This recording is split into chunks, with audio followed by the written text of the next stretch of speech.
Hi everyone. So today we're going to do a lesson on factoring, and we are going to be factoring using the method difference of two squares.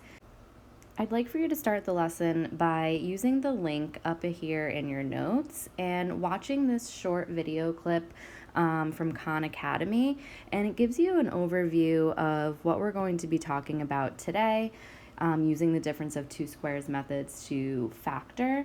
And it's a good introduction for what we're going to see before we break it down to really understand how to use this method. So take a few minutes, pause the video, and watch the Khan Academy clip, and then you can return to the notes.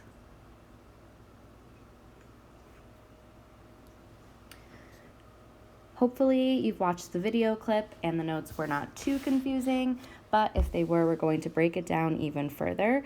So I'd like to start by writing out all of the perfect squares from 1 through 20, since we're going to be using those numbers a lot.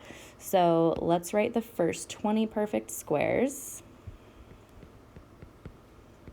So you're thinking 1 squared is 1, 2 squared is 4, 3 squared is 9, so on and so forth. See how many you can get. Pause the video now. Now make sure all of your perfect squares match up with mine. So we're going 1 through 20 squared, so you should have the numbers 1 through 400 that are listed here. Now we're also going to be seeing perfect squares of variables.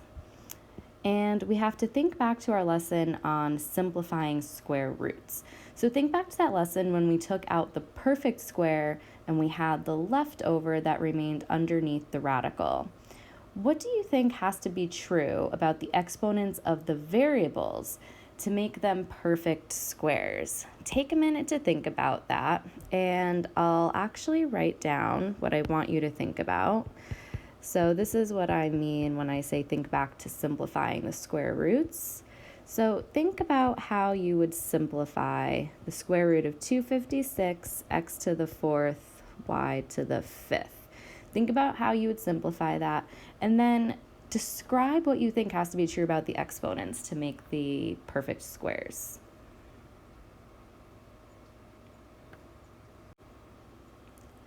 Now, hopefully you've had time to think. And if I simplify 256, x to the fourth, y to the fifth underneath the radical, I end up getting 16 x squared y squared rad y. So what do you think the difference is between the exponent of my x variable and the exponent of my y variable? Hopefully you can draw the conclusion that the exponents of the variables need to be even.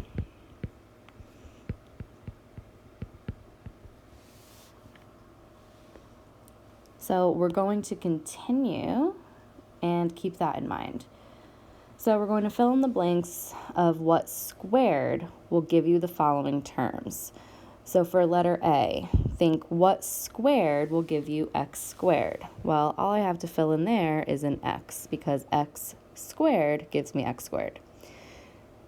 Same thing for letter B. I'm going to fill in the blank with a y, because y squared gives me y squared. Now what squared gives me 4? Well, I wrote my perfect squares up above.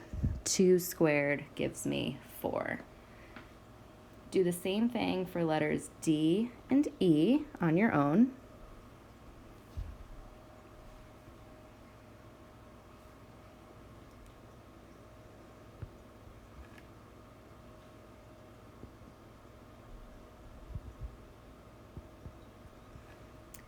Hopefully you realize that 8 squared gives me 64, and that 12 squared gives me 144. Now, F, G, and H are slightly different because they not only have the numbers, but they have the variables attached to them as well. So these still are perfect squares. The numbers are perfect, and the exponents of my variables are even. So what squared will give me 81 squared? That's going to be 9x. remember your rules of exponents, and what lives outside the parentheses, the squared here, is being applied not only to the 9, but also to the x. So that would give me 81x squared. Try the same thing on your own for letters G and H.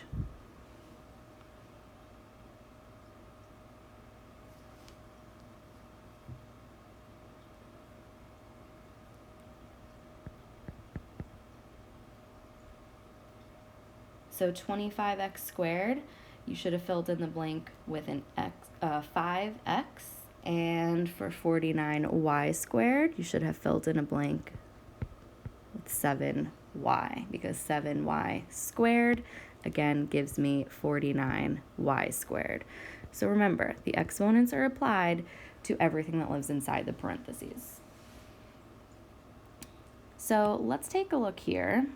It wants us to look at the following expression, write down any observations. I would look at the exponents, maybe the number of terms, things like that. So I notice that there is subtraction, and I notice that there are 2 terms. If we remember the word for 2 terms, it begins with a B, binomial. Let's see, we already made an observation that the exponents are even. And I also noticed that the number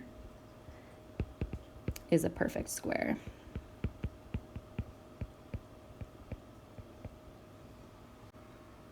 Now, let's remember these 4 different requirements, because we are going to need to remember those when we define our very big idea.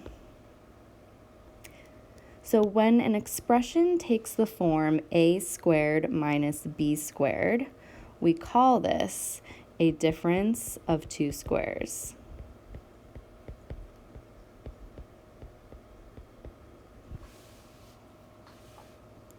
Now we have a formula that goes along with that.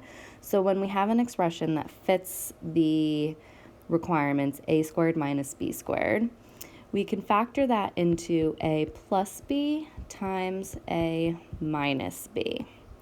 Notice that the a and the b are both going to be the same numbers in each set of parentheses. The only difference is that one set of parentheses has addition, the other has subtraction. Now I do just want you to realize that this is what we found in the parentheses up above.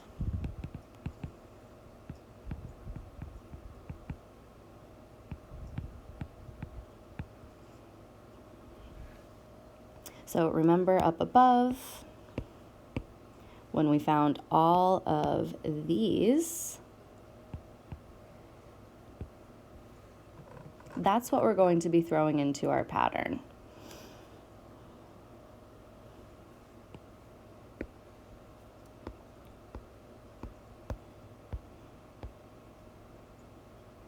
Now you'll also notice that it does state the 4 requirements that you must have. So the expression must be a binomial, meaning it has to have 2 terms. There has to be subtraction, not any addition, okay, only subtraction. And the numbers have to be perfect squares, and the exponents have to be even. Now, this does not mean that they have to be only an exponent of 2, okay, but they do have to be even, okay, and the numbers have to be perfect squares. If you don't have all 4 of these requirements, you can't use this factoring pattern. So let's take a look. Part 2 asks you to use the rules above and determine if the following can be factored using the difference of 2 squares by writing yes or no. If you cannot use the difference of 2 squares to factor this, you must tell why. So in the first one, x squared minus 81, I have a binomial, I have subtraction, my number is a perfect square, 81, and my exponent is even, because my exponent is a 2. So I suggest doing a mental checklist and just running down all 4 requirements. If they have all 4, you're good to go. So we can use that. For the next one, 64a to the 4th minus 25b squared. I have a binomial, I have subtraction, my numbers 64 and 25 are perfect squares, and my exponents are both even. That's again a yes. Look at letter K, x squared plus 4. It is a binomial, it is not subtraction, it's addition. So even though my exponents are still even and my number 4 is a perfect square, because it doesn't have the requirement of subtraction, I can't use the difference of 2 squares for this. So this is no, because there is not any subtraction. Just a little side note, if an expression is not factorable, you're just going to write prime. And that's if you cannot do anything to it at all, meaning you can't take out a GCF, you can't factor it whatsoever.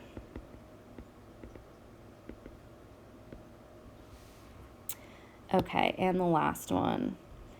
I have a binomial, I have subtraction, my numbers are perfect squares, 4 and 36. My exponent is not even. It's a 3, so I'm not going to be able to use the difference of 2 squares here.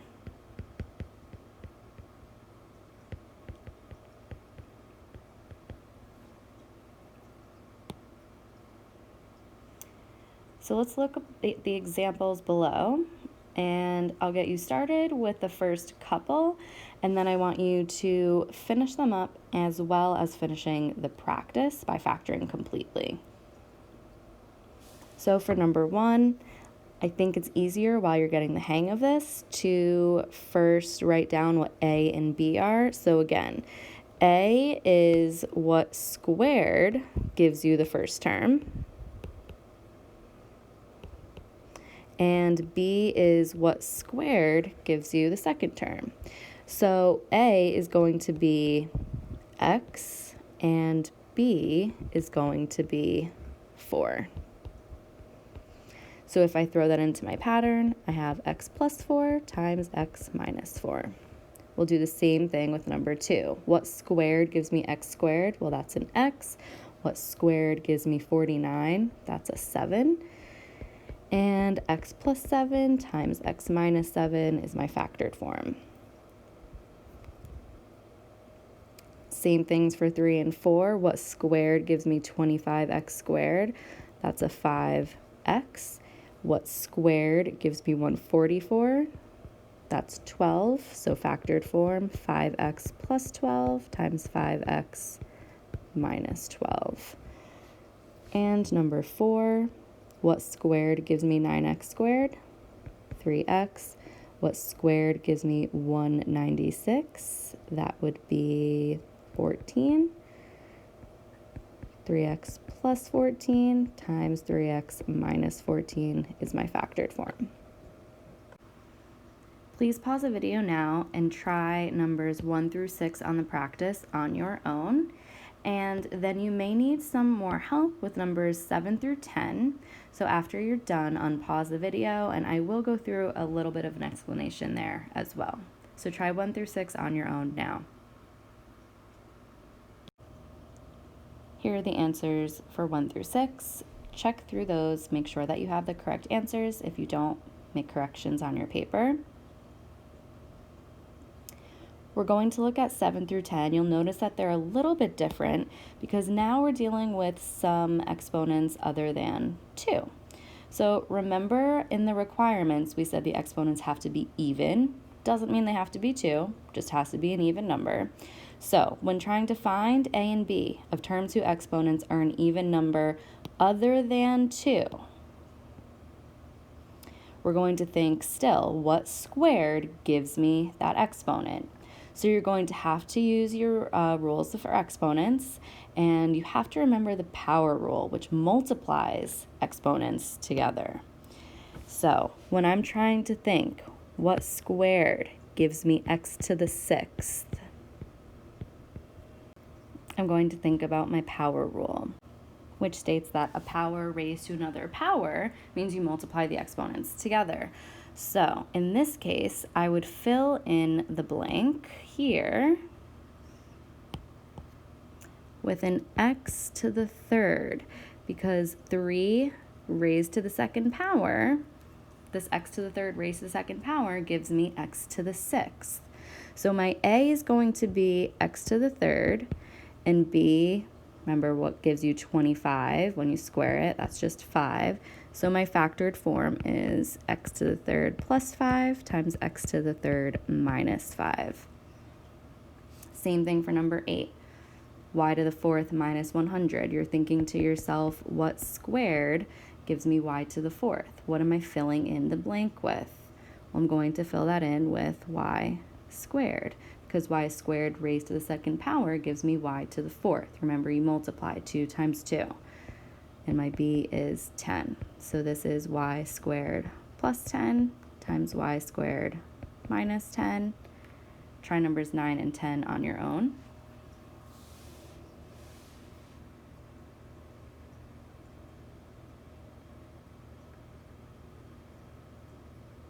And if you found this easy or would like the challenge, you can try numbers 11 and 12 as challenge problems as well.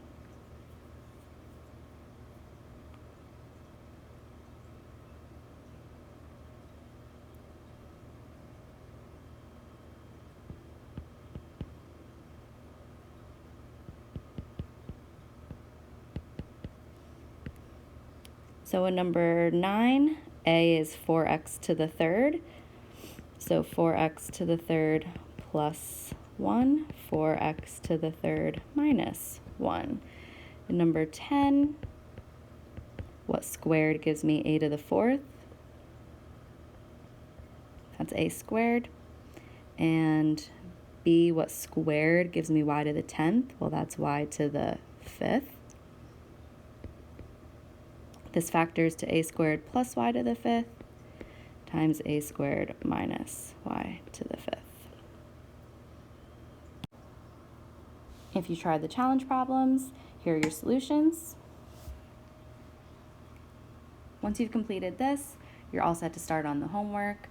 Go through the homework referencing your notes and using some of the problems that you find here as a model. Good luck.